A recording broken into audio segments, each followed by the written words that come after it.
Буџетот на Министерството за економија за идната година ќе тежи 20,3 милиони евра, а од него ќе се издвојат 11,9 милиони евра за капитални расходи, што е 4 пати повеќе отколку со сегашниот. Во истиот се планирани и 13 милиони евра за промоција на обновливи извори на енергија и поттикнување на енергетската ефикасност. Според најавите на министерот за економија Крешник Бектеши, кој денеска го представи ресорниот буџет за наредната година,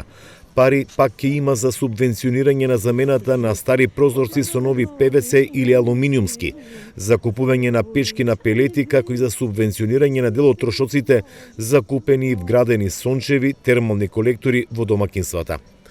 Во програмата за промоција на обновливите извори на енергија и поттикнување на енергетската ефикасност за идната година предвидени се субвенции за граѓаните во вкупна вредност од 80 милиони денари, што е за 30 милиони денари повеќе споредено со средствата предвидени оваа година, рече Бектеши. Во програмата за намалување на загадувањето предвидено е да има субвенции за плински уреди во автомобилите или пак нивна адаптација во друг вид на алтернативно гориво.